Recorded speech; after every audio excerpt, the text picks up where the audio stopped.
Okay, I'm Jalissa. I'm Jenny. Oh, sorry. Sorry.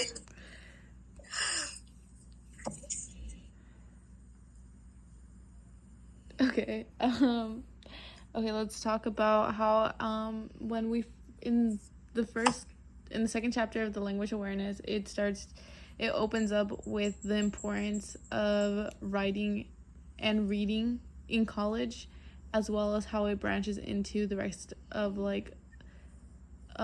of other classes and how it helps you with not only the topic of English but your other classes as well.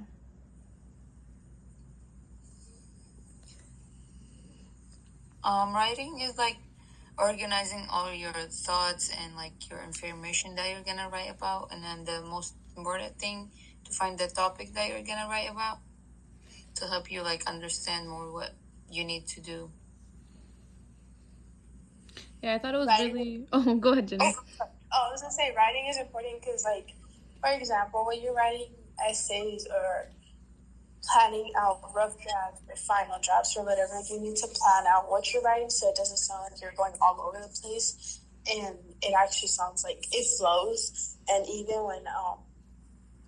when you're jotting down your ideas, it's very important because you don't want to go off topic and you gotta respond to the prompt in the way like in your writing and not just go off topic. Yap.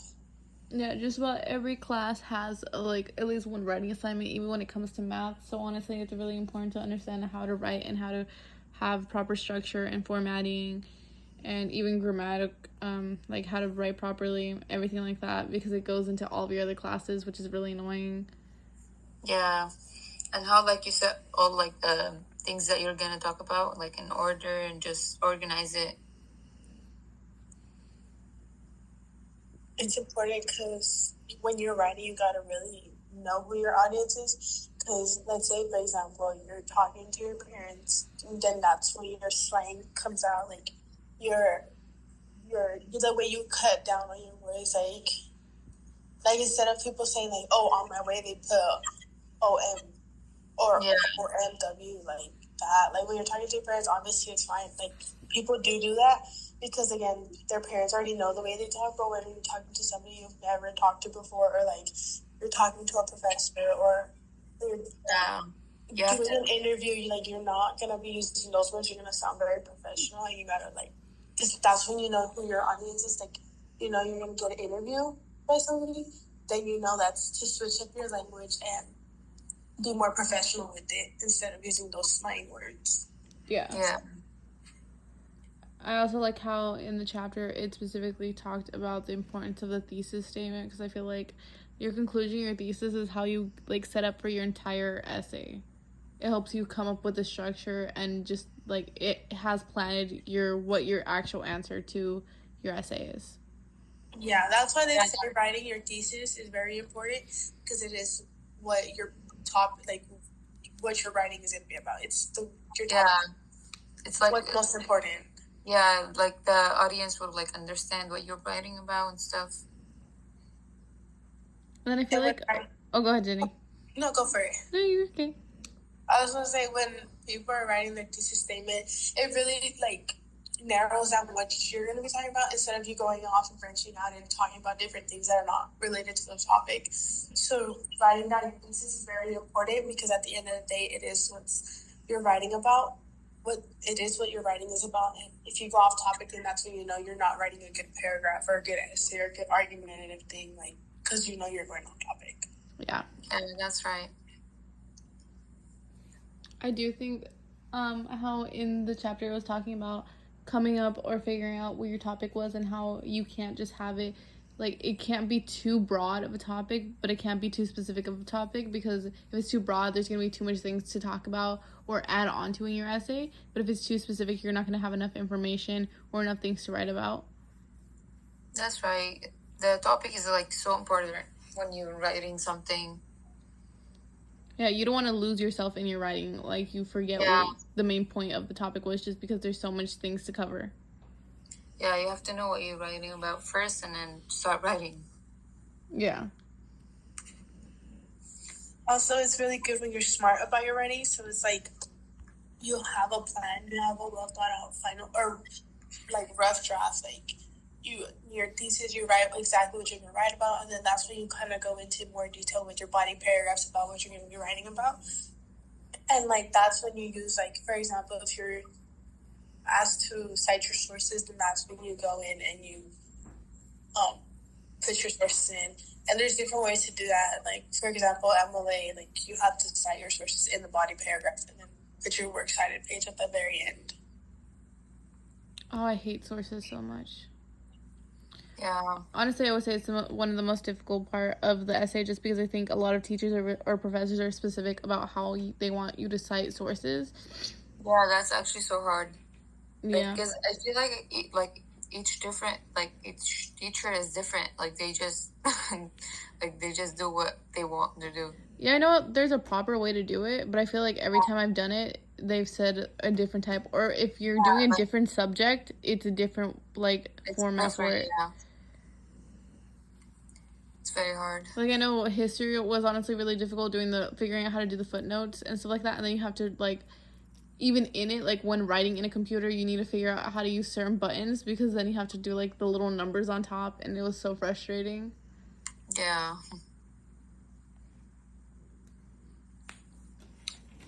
You know, like citing your sources is really hard because from personal experience, like I mentioned before, when you have to put for MLA format, like you have to put your sources inside of your body paragraph and like kind of. Oh yeah, it makes it longer. Yeah, to make it longer. I've had trouble with this, so I had to go to the writing center for them to help me, because when I was in high school, I never learned how to formally. Yeah, because like they don't like teach you right. I feel like they do it different in high school. Yeah, and I feel like each high school is different. Like, they're focused on, like, I think yours was specifically focused on, like, the writing itself, like, what is in it. But a lot of other teachers, like, I think in my school, they were more focused on, like, is the structure proper? Like, it wasn't, like, what's inside your essay. It was, like, can you at least tell me the main point of it, the conclusion, and then is it structurally correct in the right format? Yeah. Or, like, how writing is also very important, because, like, there's some people who can't communicate with others by talking, so they turn to other ways, and for example, they probably write down their ideas, or like writing in general, like when you're stressed, like people journal. Yeah, that's a form of writing as well. Like, it might not be structured writing, but it's free writing, where you're able to do it freely and not have to worry about sources or think about what is going on. Like, it's more of how you feeling in the moment. And, like, I would say that's the best way to come up with, like, actually, like, setting up for, even if you have to, like, actually do a writing assignment with structure, free writing is really helpful for you to just figure out or plan out what you're actually going to do or what you're going to talk about without feeling, like, contained by all of this.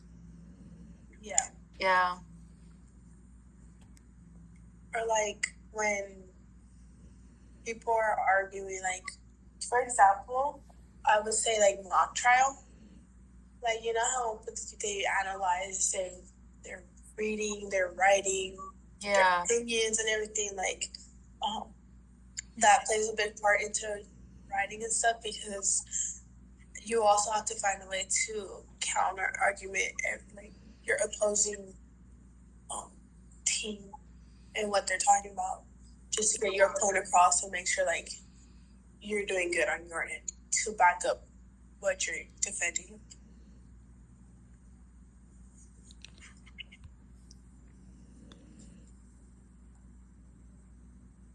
Also, like the grammars and like writing, it's like very confusing for me. But what's proper? Yeah, like, I feel like a lot of people, I feel like that's a big issue with arguments too. Like, people are always arguing about what's a comma for and stuff like that. And even though, like, there's a basic rule for it, a lot of people use it for other things.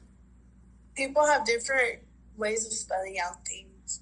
Like, for example, like the word gray or the color gray, like, how would you spell it out? Some people spell it out as G-A or G-R-A-Y. Some people spell it out as G-R-E-Y. Yeah, personally, I have, like, a lot of trouble with spelling. Or, like, when you're talking and you're like, oh, where do you live? It's LIVE, but then it's like, oh, let's go. Or like what's really different is like some writers put their like try to put dialect in writing, so like they try to like I don't know if you guys have ever read a book like that tries to like show off dialect, like they put in like the southern like way of talking into it. Yeah. And it's really difficult to read and understand like fully what they're trying to say, even though the word is simple, but it's just the dialect that makes it difficult. Yeah, that's right. Or like writing also plays a big part because writing is not just used for like reading, it's also used to like read poems. Like when writing poems, it's different type of writing. Yeah. Than what we're used to writing.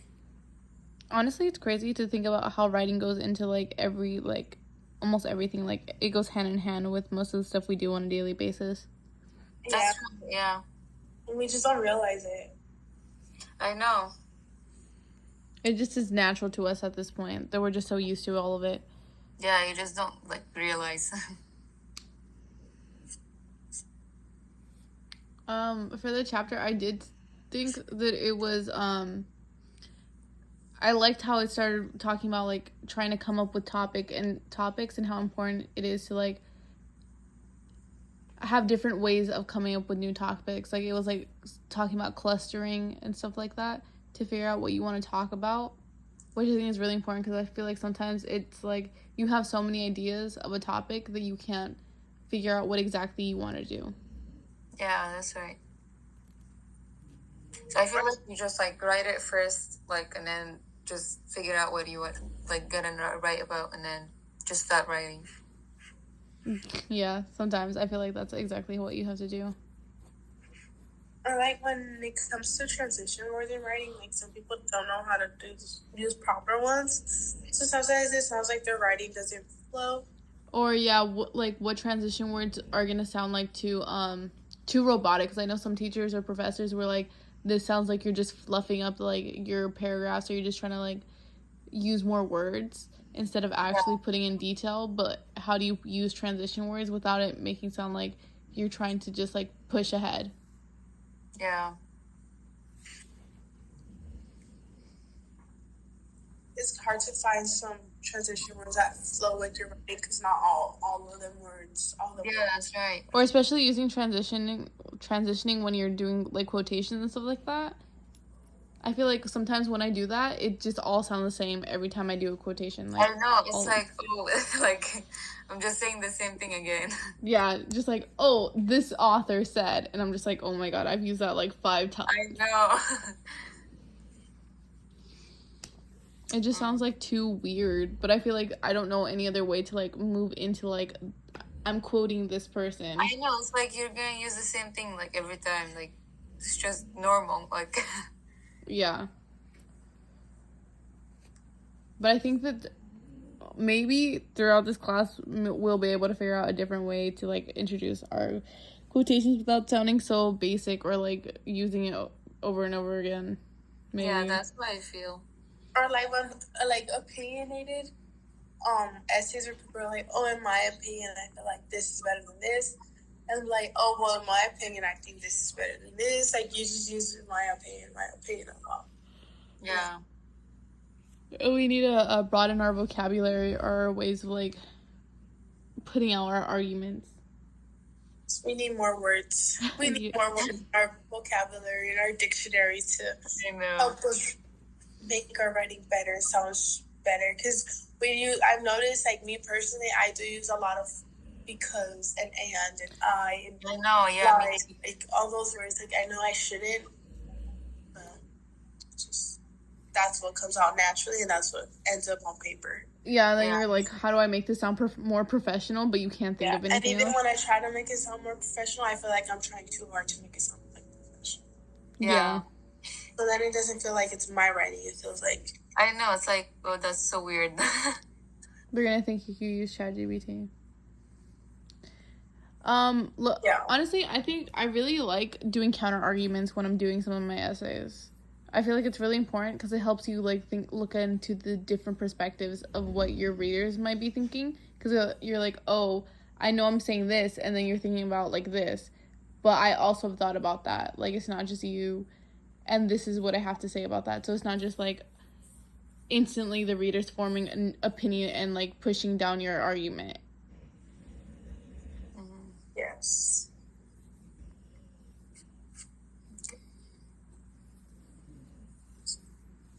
Okay, we reached 15 minutes, guys. Okay. We're good.